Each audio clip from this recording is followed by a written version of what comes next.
Trick के माध्यम से आपको याद कराते हैं कि मोहनजोदड़ो में कौन कौन सी चीजें क्या की गई हैं, पाई गई हैं। ठीक है, तो मोहनजोदड़ो में पाई जाने वाली चीजों की ट्रिक बनाते हैं। मोहनजोदड़ो यहाँ से कितने में 22, यहाँ से जो चीजें मिली है इसको हमें लाइन से क्रम से याद कराने का प्रयास करना है, और ये क्रम याद कर लीजिएगा तो कभी मोहनजोदड़ो वाली चीजें नहीं होती। देखिए पहला क्रम बनाते हैं, यहाँ से पुरोहित, क्या है जी, पुरोहित आवास मिला है, क्या मिला है। अब पुरोहित आवास का मतलब क्या है कि पुरोहित, आपके घर में पुरोहित आते हैं, क्या वो हम कहते हैं, पंडित जी जो पूजा पाठ कराने के लिए आते हैं। तो ये जो पुरोहित है इनका देखिए दिनचर्या, देखिए इनका दिनचर्या का मतलब कि सुबह सुबह उठेंगे तो क्या करेंगे, स्नान करेंगे। क्या करेंगे, स्नान। सबसे पहला काम इनका होता है कि फ्रेश और क्या करेंगे, स्नान करेंगे, और स्नान करके क्या अपने दिन का शुभारंभ करेंगे। स्नान करने के लिए क्या है, स्नानागार, क्या है जी, स्नानागार। भारत में क्या है, स्नानागार है ना, स्विमिंग पूल है, क्या है, स्विमिंग पूल। तो किसमें स्नान करेंगे, स्विमिंग पूल में स्नान करेंगे। ठीक है, अच्छा घर में कुआं भी है, क्या है, घर में कुआं में स्नान करेंगे, स्विमिंग पूल में। हाँ, तो स्विमिंग पूल है तो कुआं में स्नान करने की क्या जरूरत है, कहाँ स्नान करेंगे, स्विमिंग पूल में स्नान करेंगे। अच्छा, और क्या है, कुआं है, क्या है, कुआं। अब पूजा के लिए जल भरना है, कहाँ से जल भरेंगे, कुआं से भरेंगे कि स्विमिंग पूल से, कुआं से भरेंगे। ठीक है, कुआं से जल भरेंगे।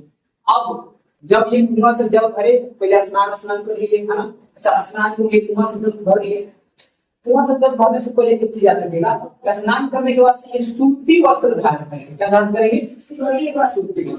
फिर ये कुआं से क्या करेंगे, जल को भर लेंगे, कुआं से जल भर लेंगे।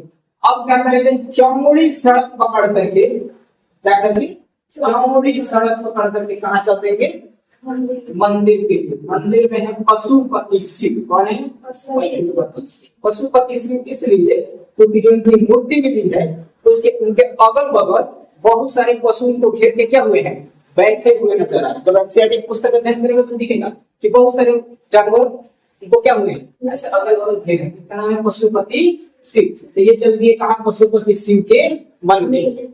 ठीक है, जब पशुपति शिव के मंदिर पहुंचे तब तक इनको राजा के दरबार से, जो सभागार था, तो सभागार से मिलता है क्या, आदेश। आदेश आता है कि चलिए जल्दी कहाँ पहुंचिए, सभागार में पहुंचिए। कहाँ पहुंचिए, सभागार में पहुंचिए। फिर ये पहुंचने के लिए, सभागार जाने के लिए निकलते हैं, राजा के महल में प्रवेश करते हैं। तो राजा के महल में अद्भुत अद्भुत चीजें देखते हैं। क्या क्या देखते हैं, अद्भुत। और अद्भुत चीजों में आएगा कांसे की नर्तकी देखेंगे। क्या देखेंगे, कांसे की नर्तकी। कांसे का नर्तकी का मतलब क्या है, एक ऐसी मूर्ति है कांसा का बना हुआ है और वो नृत्य की मुद्रा में है। नृत्य का मतलब डांस के पोज में है। डांस का पोज समझ रहे हैं ना, हो सकता है वो ऐसे किया हो या जैसे भी हो, ठीक है। तो वो ऐसा देखने को स्पष्ट होता है कि वो किस मुद्रा में है, वो डांसर है। कांसे का क्या है, एक डांसर, नर्तकी है। ठीक है, ये इसका क्रम हो गया। फिर जब आगे बढ़ते हैं तो देखते हैं तांबे का ढेर। किसका ढेर, तांबे का ढेर देखने को मिलता है। ठीक है, तांबे का ढेर। फिर सोचते हैं कि राजा किसने बुलाया, कांसा का नर्तकी दे देते हमको, या तो तांबा का ढेर में से कुछ दे देते।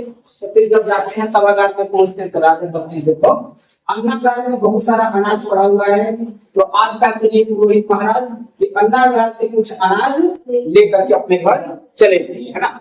तो फिर ये अन्नागार से अनाज लेकर के तो इस क्रम से आपको याद रखना है कि मोहनजोदड़ो से कुछ चीजें ये पाई गई। क्या क्या है, पुरोहित आवास है, वो सबसे पहले क्या करते हैं, स्नान करते हैं, सूती वस्त्र धारण करते हैं, कुआं में जल भरते हैं, चौड़ी सड़क पकड़ के पशुपति के मंदिर पहुंचे। सभागार से खबर आया, सभागार जाने के लिए देखे कि काशी की नर्तकी, तांबे का ढेर, अन्नागार, ये सारी चीजें कहाँ से मिली है, मोहनजोदड़ो से प्राप्त हुई।